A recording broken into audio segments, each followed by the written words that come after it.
Bienvenidos a Trascendencia en Acción. Soy la doctora Xochitl Yadira.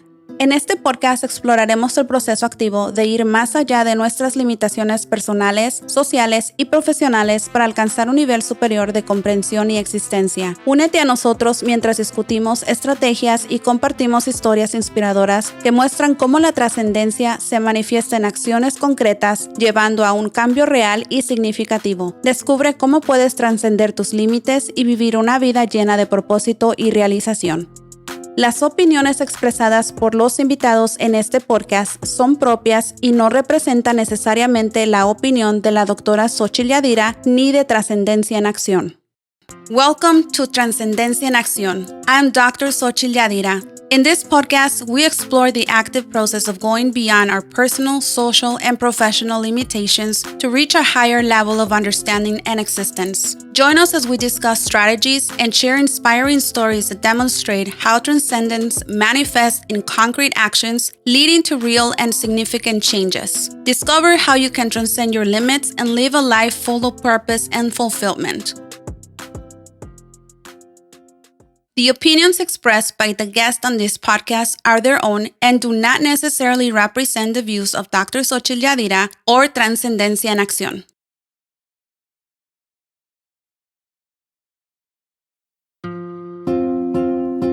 Hola, hola, bienvenidos. Welcome back again to our mini-series here that we have with our special guest, Julea, where we began actually with episode 19, talking a little bit about her history and her background. And what we're doing here is a series of 4 episodes where we're diving into the story of finding out that you were a stolen adopted baby. So this is the second episode of that 4-episode series that we're going to be doing throughout May, in commemoration of motherhood. And so this episode, second episode of the series, we're going to call it Searching for My Bloodline.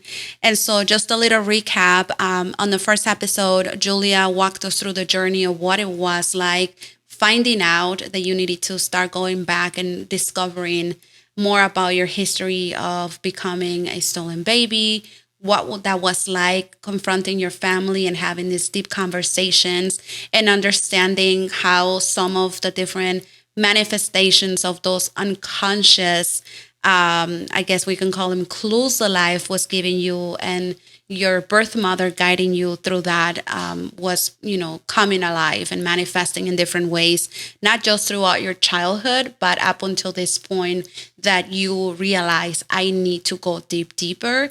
I need to now go search for my bloodline and uncover that journey. So thank you again for that first episode and taking us through that. If you haven't watched it or listened, I highly recommend that you do so, because this is really a thread of the story and it will make a lot more sense to you as well.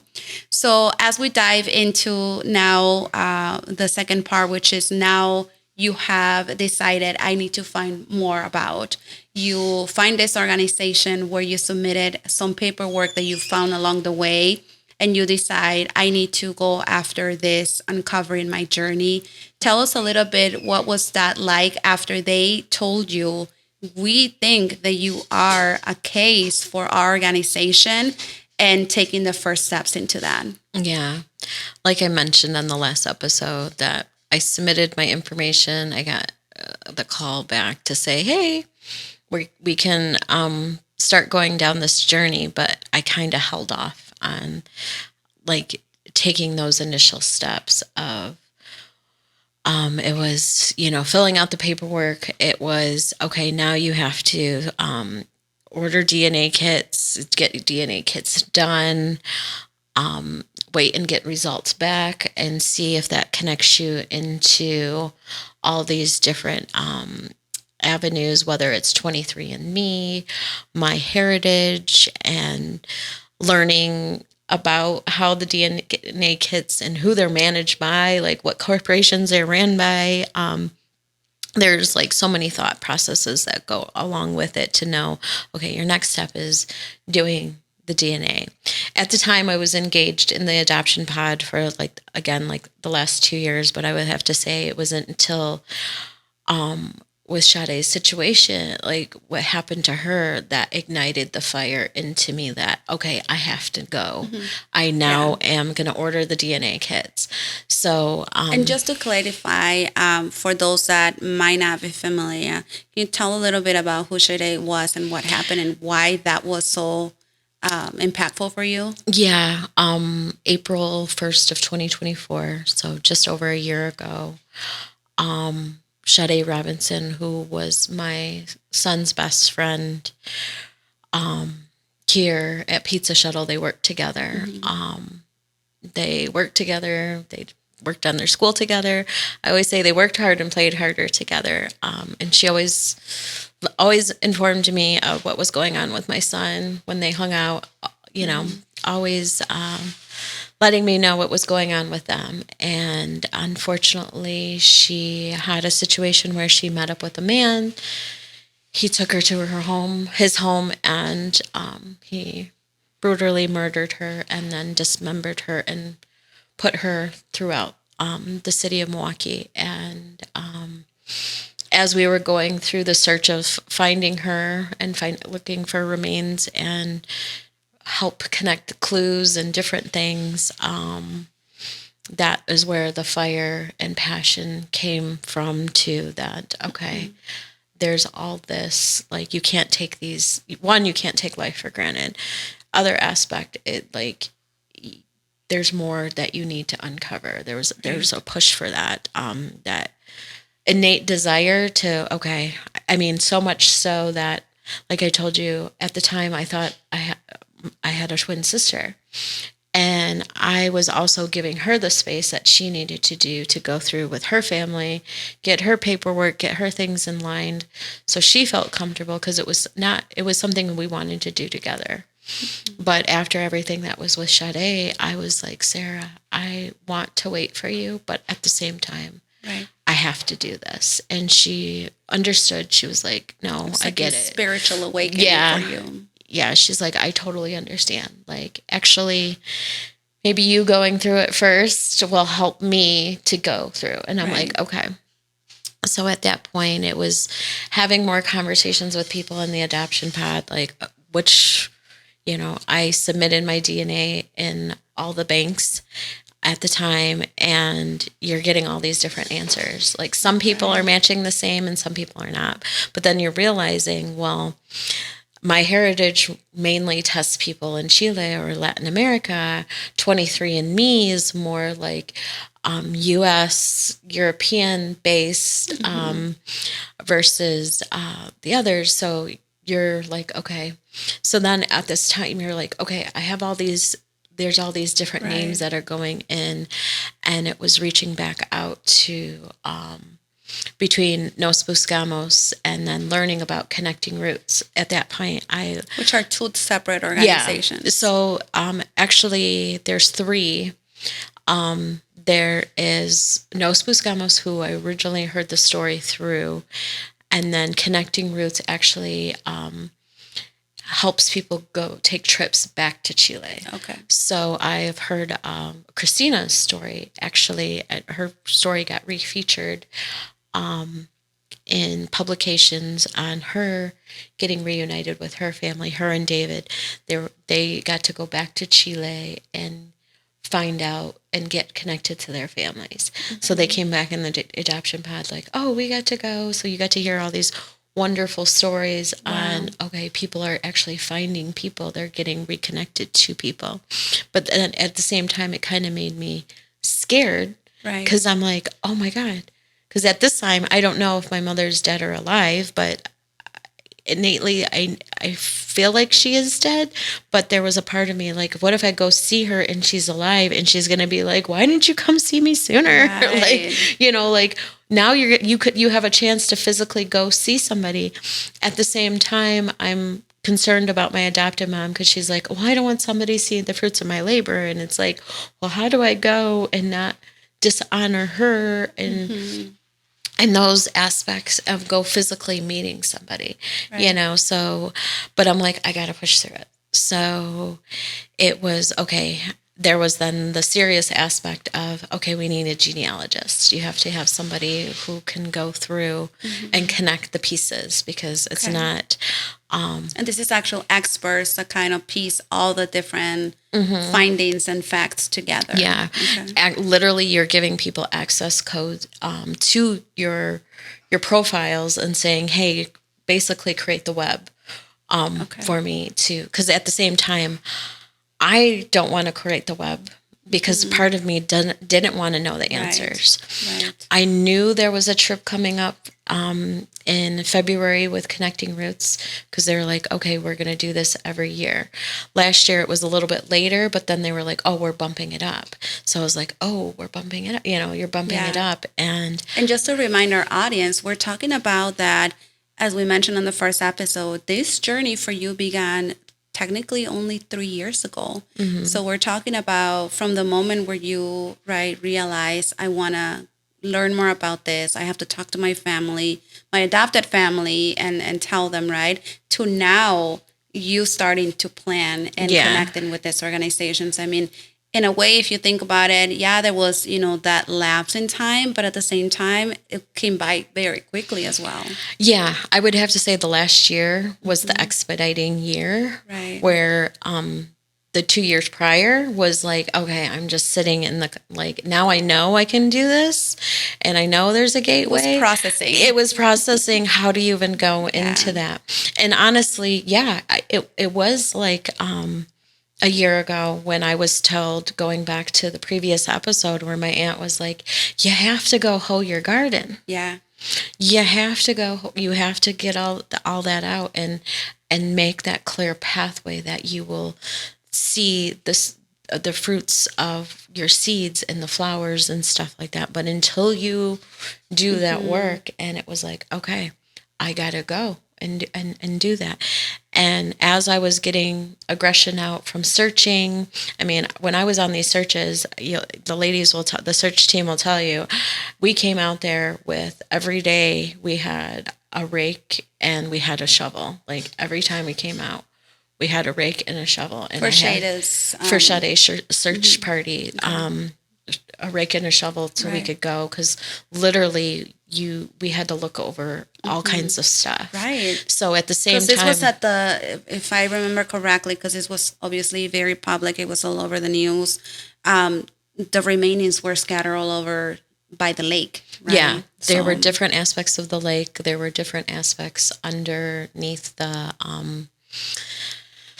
river aspect too, because he went further north, and there were a lot of different areas. And with the springtime coming in, going from winter into spring, you have a lot where the flora's not there. And then all of a sudden we would go one day and there was like no grass. And then you go the next day, there would be all these bushes, because it was like to really truly see how nature came in so quickly and like, uncovered things at the same time, covered things up.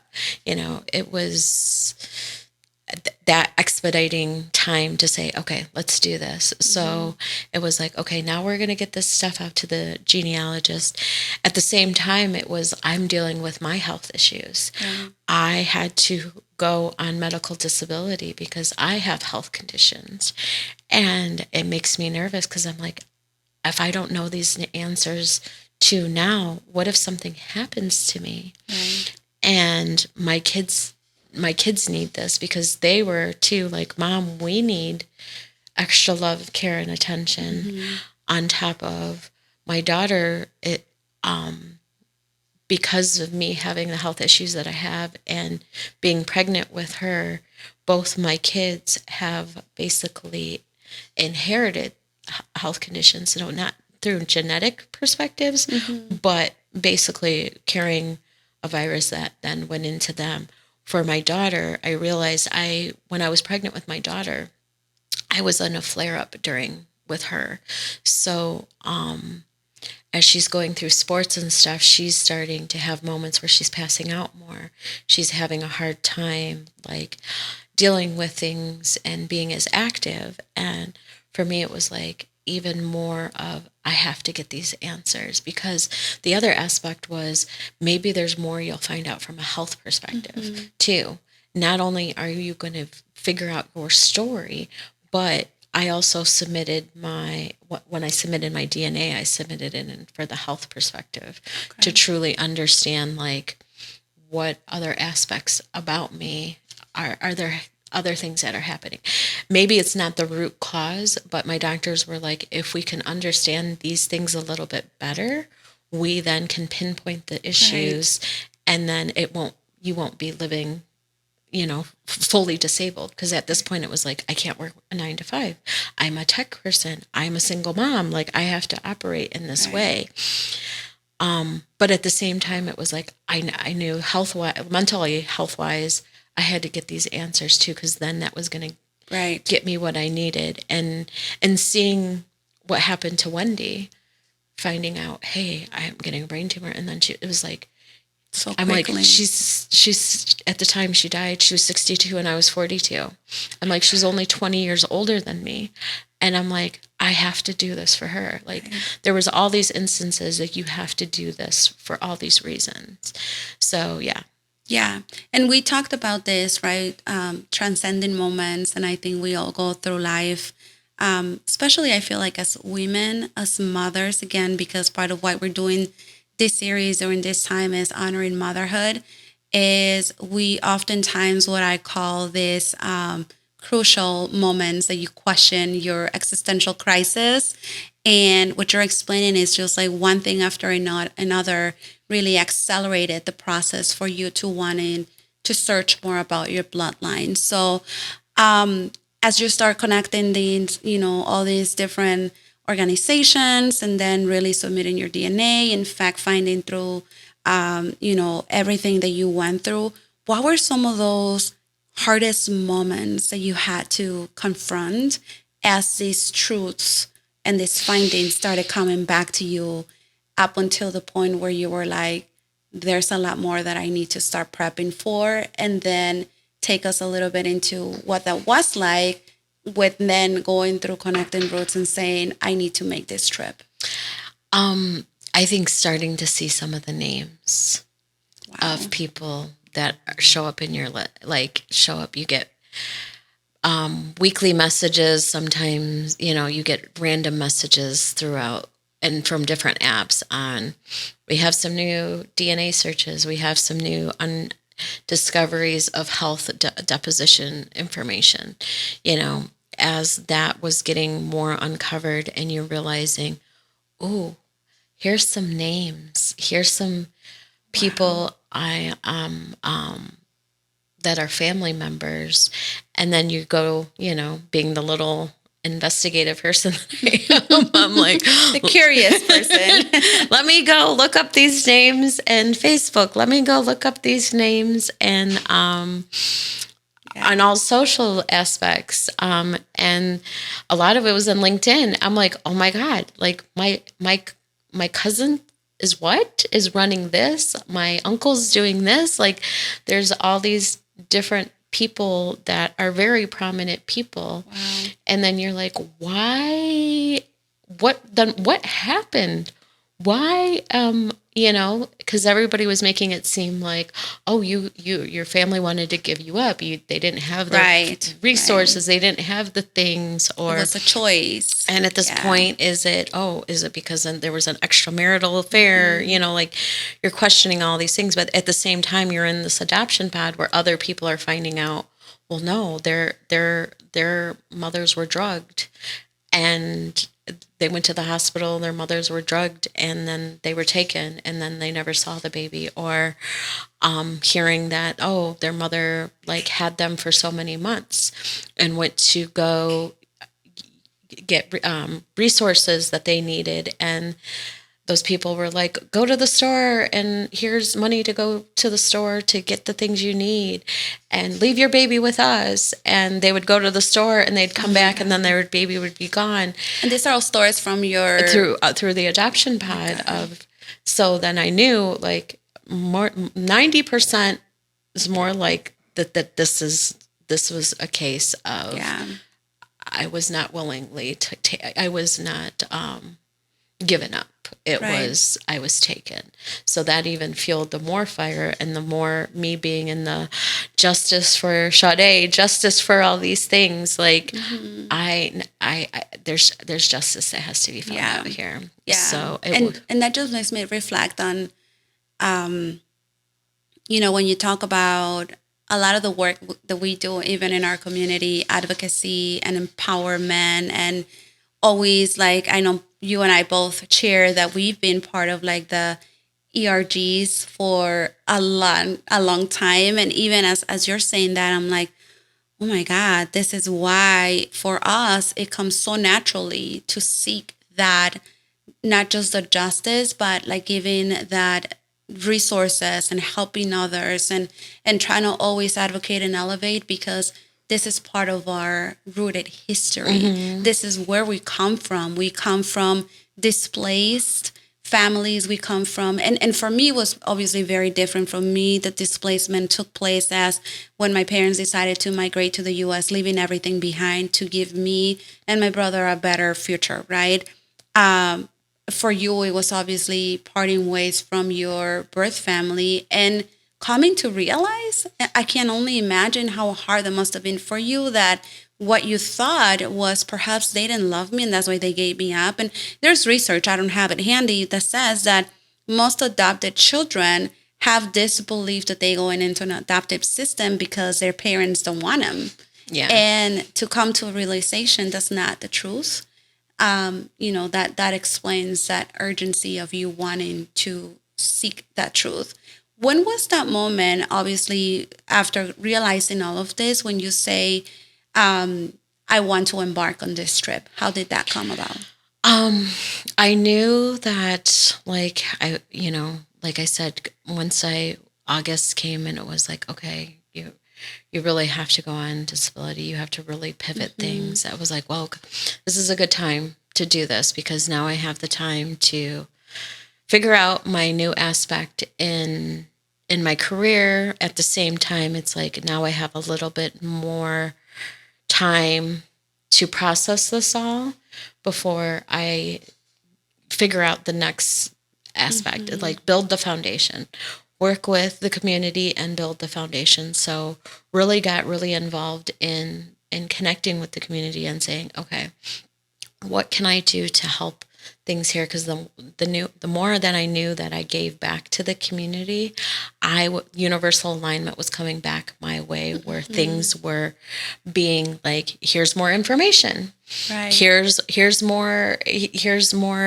clues, here's more things. So the more that I gave in that sense, because understanding that now this is a displacement situation.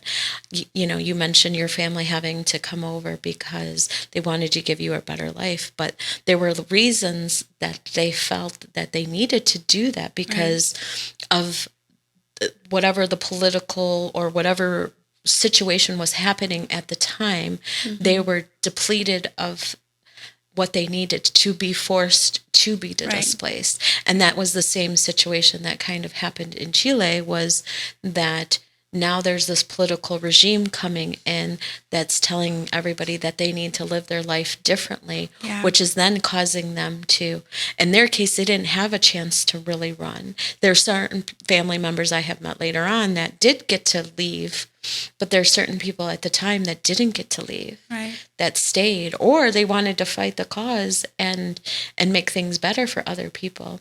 But that I knew that we were all in this realm of people shackling us and telling us that we're not worthy and that they need to take things from us to make us to feel like we have to migrate and move in different ways. So whether it was helping people from Mexico or Guatemala or different areas, I knew I was getting closer to the answers in Chile. So as the time got closer to, okay, well, February's coming up.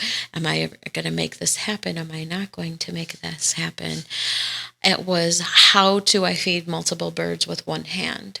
How do I now realize, because as I was connecting with family and realizing who my DNA connections were, and I'm like, well, these people do social impact for technology. I do social impact for technology. Oh my God, is that like a coincidence that For those that still don't believe in universal alignment, the universe will somehow, somewhere manifest things for you. Yeah. And it's like that I went to a family that my grandmother, I shared this story that my grandmother was the first to sell electronics. Like how does that all come together? Right. Did my grandparents know more that they couldn't share at the time? Like what was going on? Yeah. There was all these things, and mind you, they're past to do so. They're just more sacred ancestors guiding me at the same time. So I'm like, I realized that I have more than I have physically.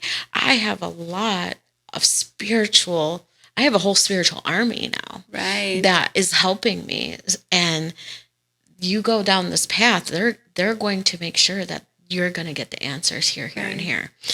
And then it was like, okay, February's coming up. And that was this February. Yes. Okay.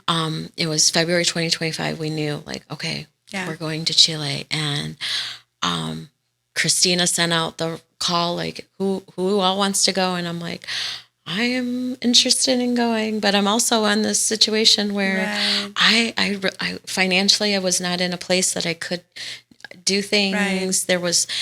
There were a lot of things stacked against me. But Christina's like, let's see what we can do. Let's see what we can work out. Let's see what fundraising we can come up with. Let's see what avenues we can get worked out for everyone. And as it was getting closer and closer, more things were coming in to say, oh, there's more answers. Manifestation. Yeah. And coming back from Nos Buscamos, they connected me to a genealogist. Oh, Pablo's got more connections over here, and he's in Spain, and he's got more connections here. And you're just like, and at that time, I didn't want to know, because I'm like, if I know too much, I was spending too much time like online looking at stuff. I'm like, no, because what if that stops me from going? Right. At this point, I'm gonna put a pause on trying not to get too close to these really close connections, and just wait until I go to Chile. And I mean, well, you talked about this earlier, right? I mean, part of us is a survival mode, and it's almost like your unconscious bias preventing you from what you knew was something you had to confront. It was not going to be easy, and so I can only imagine that part of that was the feelings of like, I'd rather not engage in that yet. I am not ready. Like, I want to do it, but I have to prepare for that. I have to make the space to be ready, because we've talked about this in many other aspects, that no matter what it is that you're trying to prepare for, you have to be ready to receive it. And part of that had to be that, right? Like preparing yourself, not just setting the stage for what that was going to look like, but you know, it's just so amazing to hear that how that started manifesting through others, calling you to that same journey, right? Well, that goes into us, you know, Christmas time's coming up, you're dealing with the holidays, and then you're like, hey, let's do this healing circle. Yep. Let's get together with Andrea and like... Shout out to our healing circle sisters. Yes. And all of us, you know, like, let's get in this room. We're going to go through hypnotherapy. We're going to, you know, and I did a little bit of research, and I'm like, okay, it's going to talk back into my subconscious, to that inner child. So now I have a gateway of being able what to say. And then you're like, okay, we got to meet with Andrea before, have an hour session prior to the Saturday of us actually going through the ceremonial aspect of things. It was making sure that, okay, I have a gateway now to talk to my inner child. I'm going to make sure that I'm very intentional with what I say, because she was like, you have three things that you get to, basically 3 statements you get to say. What do you want to say? And my biggest thing was, I did not want what I remembered from what Wendy shared with me was, when life is too chaotic and you feel like you're drowning, just remember to float. Yeah. Think about floating in the water. Think about going back in the water. And like, she had a pool and we always loved her pool. She's like, just remember, I'm going to meet you back at the pool. And just anytime life is too hectic, just remember to float. And then I was like, okay, I have to go tell my subconscious to float and not, I'm going to get a lot of different things coming my way. Plus, at the same time, I'm starting a business, like a different kind of business. Well, I have my business, but I'm transforming my business, doing things with new business people.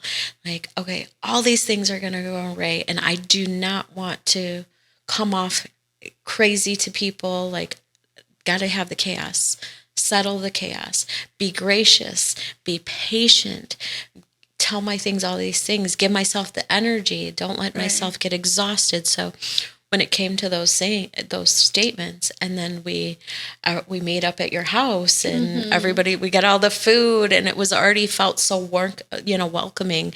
And then your house has, like, my daughter says stuff to me because she's like, Mom, you have all these sayings around the house to read, and I'm like, I'm glad I'm not the only one, because you do in your house. My house is full of quotes and affirmations. Yes. And I'm like, I love it because you have to remind yourself, because it gets so hard going back into the motherhood aspect of having to pick yourself up. It's like, I'm like, being able to hear all the women, because there was like 10 of us in that room that were, at the end of the day, we struggle with the most, and what we want to show up the most in is how we show up as mothers. You know, it was that first. And then it was, how do we show up for our partners? How do we show up in all these other aspects of our lives? But first and foremost was being a mother. Yeah. And then being able to then finally, I think that was my very first time being as open and honest with everybody, because my therapist was like, this is now the time for transparency. Everybody was always talking about authenticity before, but now I am like focused on, you have to be transparent with yourself and you have to be transparent with others. Right. And I was like, now I get to sit in a room with all these ladies and be transparent as everyone was transparent with themselves and each other.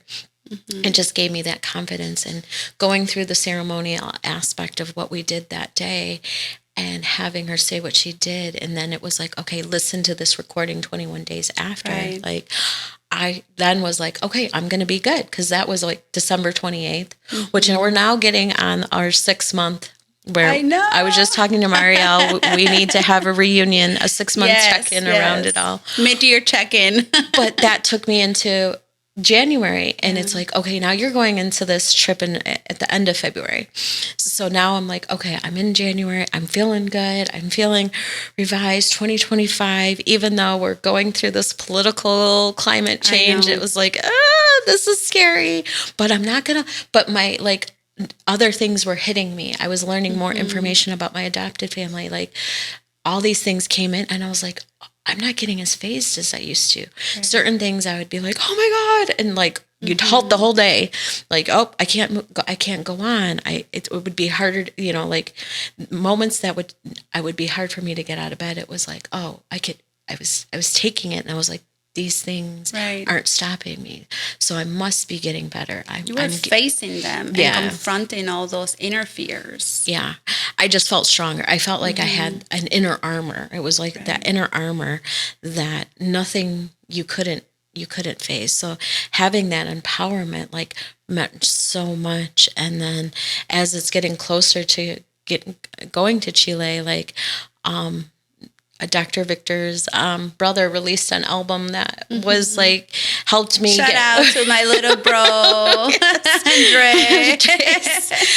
Andre. Like his album, I told him, I'm like, you don't know how much that album like actually gave me the energy to like feel good and pump up and like really get myself packed for the journey. And then like, okay, now I got to get on the flight to get down there. And it was like, once I got to arrive at the airport and realize that, you're going to get picked up Tyler, and so Tyler leads Connecting Roots. Okay. He is the founder. Who I had the pleasure of meeting recently Yes. on Zoom. Yes, and David. They are firefighters that Tyler, it was his story that Juan Luis was a Chilean firefighter who came up from Chile to Texas to help fight wildfires. They connected and helped Tyler get reconnected to his family in Chile, which actually started Connecting Roots. And Connecting Roots has been around for 6 years. Wow. Well, Tyler and David are like, we're going to pick you up from the airport. And I pull up, I pull my luggage out, and there's a truck with the big sticker of Connecting Roots, and these guys like right away hug me and they start loading things in, and I'm like, oh my God. And it was like, normally you're like, oh my God, I'm meeting some random men at this thing, like, there was nothing in my mind that felt like I wasn't safe. I hugged them, and it was like I felt so secure. We had to sit and wait for another group of people to come with their flights, because we were taking everybody back to the hotel.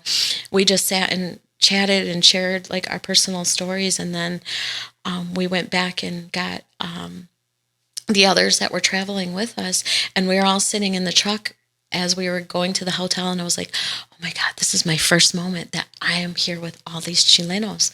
Like, I've never been in a room, in a space with this many Chilenos in my life. And we were like, get along with people that connect on the same level, the same energy, the same story. The same yearning. Yeah. All of us at the end of the day had the same yearning, regardless of how we were brought up, how we were raised, because a lot of their stories were very supportive adoptive families. I'm like, yeah, I'm not being supported right now. Right. I actually might be written off. I don't know. Right. Because right before going, my family was like, not good. Yeah. I mean, there's got to be all these heightened emotions of, what is this going to be like? And again, for them, they were in a sense also victims, and so probably the fear of like, what did we do? How do we deal with this? We've tried our best, but we didn't know better.